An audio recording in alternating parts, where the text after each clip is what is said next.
Good afternoon. Today we are going to discussing about curing methods.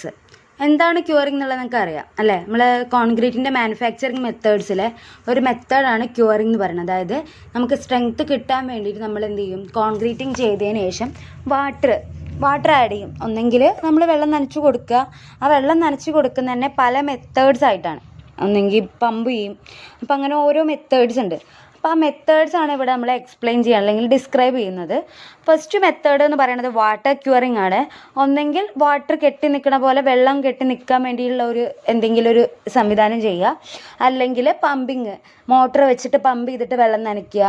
അങ്ങനെയാണ് നമ്മൾ മെയിനായിട്ട്. ചെറിയ ചെറിയ സ്ട്രക്ചേഴ്സ് ആണെങ്കിൽ നമുക്ക് ബക്കറ്റിൽ കൊണ്ടുപോയിട്ട് നനയ്ക്കാനും പറ്റും അല്ലേ? പക്ഷേ വലിയ സ്ട്രക്ചേഴ്സ്, വീട്, റെസിഡൻഷ്യൽ ബിൽഡിങ്, വലിയ സ്ട്രക്ചേഴ്സ് ഒന്നും അങ്ങനെ ചെയ്യാൻ പറ്റില്ല. അപ്പോൾ നമ്മൾ എന്ത് ചെയ്യും, മോട്ടോർ വെച്ചിട്ട് തന്നെ വെള്ളം നനച്ചു കൊടുക്കും. അപ്പോൾ ഫസ്റ്റ് മെത്തേഡ്സ് ഓഫ് ക്യൂറിങ്ങിലെ ഫസ്റ്റ് വൺ എന്ന് പറയുന്നത് വാട്ടർ ക്യൂറിംഗ് ആണ്.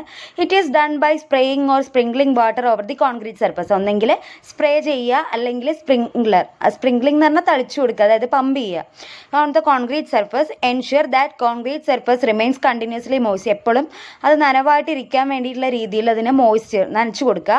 This prevent the moisture from the body of concrete from evaporating and contributes to the strength to gain of concrete. അതായത് ഇങ്ങനെ ചെയ്യുന്നത് കൊണ്ട് തന്നെ കോൺക്രീറ്റിൻ്റെ ഉള്ളിലേക്ക് നമുക്ക് ക്രാക്കൊന്നും ഇല്ലാണ്ട്, അതായത് വിള്ളലും കാര്യങ്ങളൊന്നും, കുറച്ച് വെള്ളമേ വന്നുള്ളെങ്കിൽ അതിന് സർഫസിൽ ക്രാക്ക് വരും. ഞാൻ ശ്രിങ്കേജ് ഉണ്ടാവും എന്നൊക്കെ പറയുന്നുണ്ടായിരുന്നു. അപ്പോൾ ക്രാക്ക് വീഴും. അപ്പോൾ ക്രാക്ക് വീണ് കഴിഞ്ഞാൽ ഉള്ളിലൂടെ വെള്ളം താഴത്തേക്ക് ഇറങ്ങും. അപ്പോൾ കണ്ടിന്യൂസ് ആയിട്ട് നമ്മൾ നനച്ചു കൊടുക്കുമ്പോൾ അങ്ങനെ ഉണ്ടാവില്ല. അതുപോലെ തന്നെ സ്ട്രെങ്ത് ഇൻക്രീസ് ചെയ്യാൻ പറ്റും. പിന്നെ വാട്ടർ ക്യൂറിങ്ങിൽ അടുത്തൊരു മെത്തേഡാണ് പോണ്ടിങ് എന്ന് പറയുന്നത്. This is the most common and inexpensive method. അതായത് കോമൺ മെത്തേഡാണ്, അതുപോലെ തന്നെ എക്സ്പെൻസീവ് അല്ല.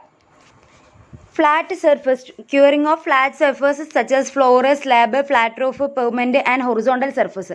പോണ്ടിങ് ചെയ്യാറുള്ള വെള്ളം ഇങ്ങനെ കെട്ടി നിർത്തുക. നമ്മൾ സെക്കൻഡ് ഫിഗറിൽ കണ്ടില്ലേ, വെള്ളം ഇങ്ങനെ ഓരോ ഏരിയയിൽ ഇങ്ങനെ കെട്ടി നിൽക്കുന്നത്, അതിനെയാണ് പോണ്ടിങ് എന്ന് പറയുക. പോണ്ട് പറഞ്ഞാൽ വെള്ളം കെട്ടി നിൽക്കുന്നതല്ലേ. അപ്പോൾ അതേപോലെ പോണ്ടിങ് ചെയ്യാൻ പറ്റുന്നത് ഫ്ലോറിൽ, സ്ലാബിൽ, ഫ്ലാറ്റ് റൂഫിൽ, പെർമനൻസിലൊക്കെയാണ്. ഹൊറിസോണ്ടൽ ആയിട്ടുള്ള സർഫസിലാണ് ചെയ്യാൻ പറ്റുള്ളൂ. A dike around the edge of slab which may be subdivided into smaller dike is erected and water is filled to create a shallow pond. Care must be taken to ensure that water in the pond does dry up, as it may lead to alternate drying and wetting condition. അതായത് ഒരു Dijk, ഒരു കുറഞ്ഞ ലെവലിൽ ഒരു ഭിത്തി അല്ലെങ്കിൽ ഒരു വാള് പോലെ. ഇപ്പം ഞാൻ ആ ഫിഗർ ഒന്നും കൂടി എടുത്ത് കാണിച്ചു തരാം.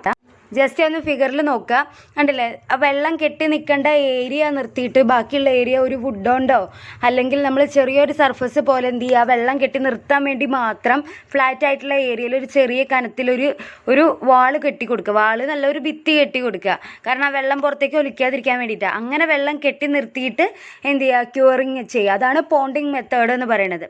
അങ്ങനെ ചെയ്യുമ്പോൾ തന്നെ ഇത് എക്സ്പെൻസ് കൂടുതലല്ല, വെള്ളം കെട്ടി നിർത്താനല്ല, ഇപ്പം എക്സ്പെൻസ് കൂടുതലല്ല. പിന്നെ അതേപോലെ തന്നെ ഡ്രൈയിങ് കണ്ടീഷനും വെറ്റിംഗ് കണ്ടീഷനും ഒക്കെ നോക്കിയിട്ട് നമ്മൾ എന്ത് ചെയ്യുക, ഈ വെള്ളത്തിൻ്റെ അളവ് കൂട്ടിയും കുറച്ചൊക്കെ കൊടുക്കുക. അതാണ് പോണ്ടിങ് മെത്തേഡ് എന്ന് പറയുന്നത്. അതാണ് വാട്ടർ ക്യൂറിംഗ് മെത്തേഡിലെ second method. First one sprinkling ആയിരുന്നു അല്ലെങ്കിൽ സ്പ്രേയിങ് ആയിരുന്നു. സെക്കൻഡ് വൺ എന്ന് പറയുന്നത് പോണ്ടിങ് ആണ്.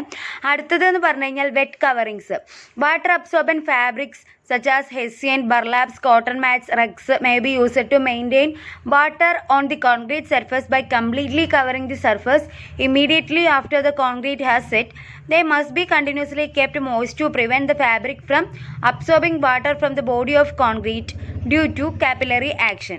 അതായത് നമ്മൾ വെറ്റ് കവറിങ്സ്, അതായത് നനവുള്ള കവറിങ്സ്. ഇപ്പം ചാക്കൊക്കെ നനച്ചിട്ട് നമ്മൾ സർഫസിലിട്ട് നിങ്ങൾ കണ്ടിട്ടുണ്ടാവും, ചാക്ക്. അതുപോലെ തന്നെ കോട്ടൺ മാറ്റ്സ്. അതേപോലെ നമ്മൾ എന്ത് ചെയ്യും, പില്ലേഴ്സിലും അതേപോലെ തന്നെ സർഫസിലും ഒക്കെ ഇതേപോലെ എന്ത് ചെയ്യും, മാറ്റിൽ നനച്ചിട്ട് നനവ് ഉള്ള ആ ഇത് കൊണ്ടുപോയിട്ട് അത് ഇടയ്ക്കിടയ്ക്ക് ഇങ്ങനെ നനച്ചു കൊടുക്കുക.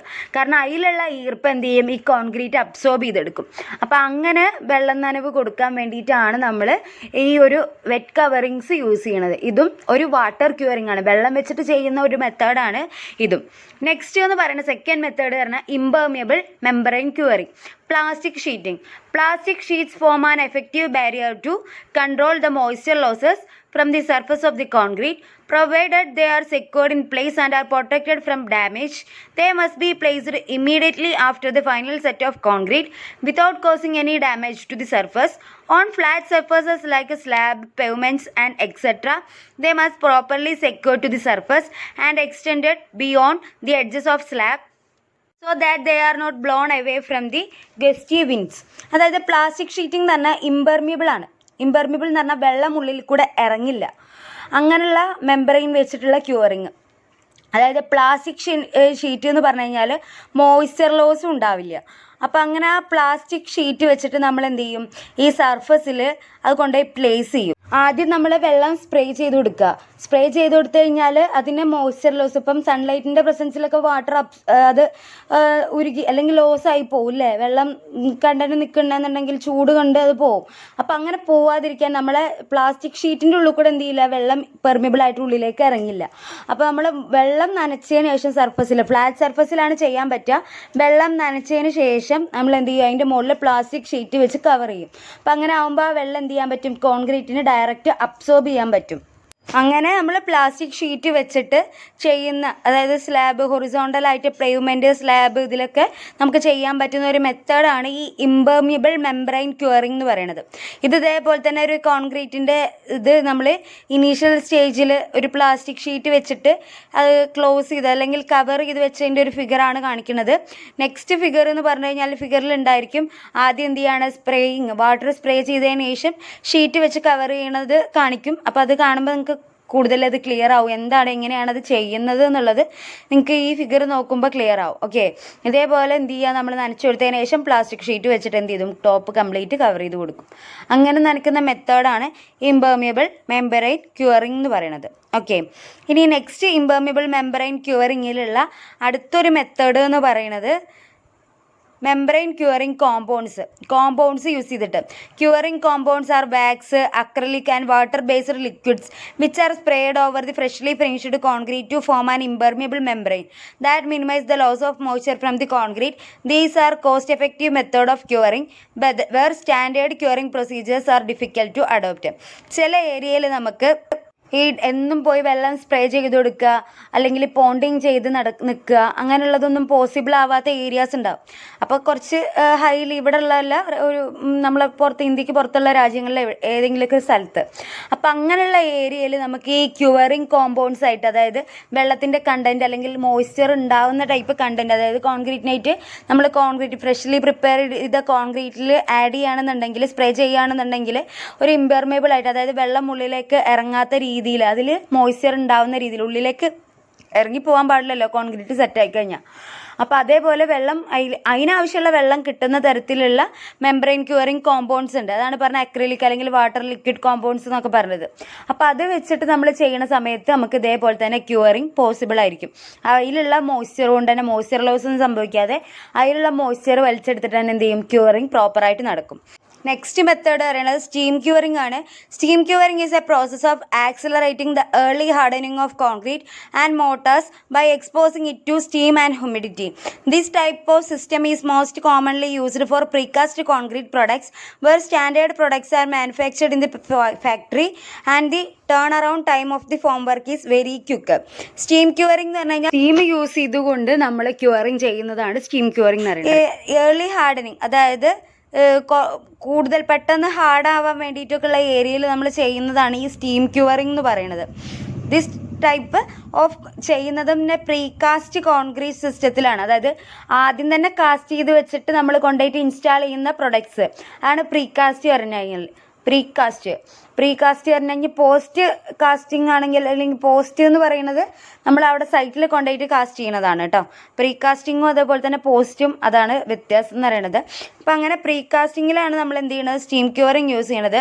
In the curing chamber the control of temperature and humidity is the prime of importance. അതായത് ക്യൂറിംഗ് മെത്തേഡിൽ ടെമ്പറേച്ചറിൻ്റെ അതുപോലെ തന്നെ ഹ്യൂമിഡിറ്റിയാണ് ഏറ്റവും കൂടുതൽ അവിടെ നോക്കേണ്ട ഒന്നെന്ന് പറഞ്ഞു കഴിഞ്ഞാൽ. This type of curing are generally adopted for railway sleeper പറഞ്ഞു കഴിഞ്ഞാൽ റെയിൽവേ ട്രാക്കിൽ നമ്മൾ ബെല്ലാസ്റ്റ് കല്ലുകൾ ഇട്ടിട്ടുണ്ടാവും. ആ കല്ലുകൾ ഇട്ടതിന് കൂടാതെ ഓരോ ചെറിയ ബീമോൾ ഇങ്ങനെ പോണ കാണാം. അതിനെ ആ ബീമോളാണ് സ്ലീപ്പേഴ്സ് എന്ന് പറഞ്ഞാൽ റെയിൽവേ ട്രാക്കിൻ്റെ അതേ വിടത്തിൽ. അപ്പോൾ അതിനെയാണ് സ്ലീപ്പേഴ്സ് എന്ന് പറയുക. അപ്പോൾ അങ്ങനെയുള്ള സ്ലീപ്പേഴ്സിൻ്റെ കാര്യങ്ങളിലൊക്കെയാണ് നമ്മൾ സ്റ്റീം ക്യൂറിങ്ങിൻ്റെ ഫിഗറാണ് ഈ കാണിച്ചിട്ടുള്ളത്. സ്റ്റീം ക്യൂറിംഗ് എന്ന് പറഞ്ഞു കഴിഞ്ഞാൽ തന്നെ നമ്മൾ നീരാവി അല്ലെങ്കിൽ ആവി വെച്ചിട്ട് നമ്മൾ കോൺക്രീറ്റിങ്, അതായത് ഈ അമേരിക്കൻ ഏരിയ അങ്ങനെയുള്ള ഏരിയയിൽ വെച്ചിട്ടാണ് നമ്മൾ അധികം, പിന്നെ അതുപോലെ തന്നെ പ്രീകാസ്റ്റ് പ്രൊഡക്റ്റ്, കൾവേർഡ് പ്രൊഡക്ട്സ്, ഇതൊക്കെ ചെയ്യാൻ വേണ്ടിയിട്ടാണ് സ്റ്റീം ക്യൂറിങ് യൂസ് ചെയ്യണത്. ഓക്കെ.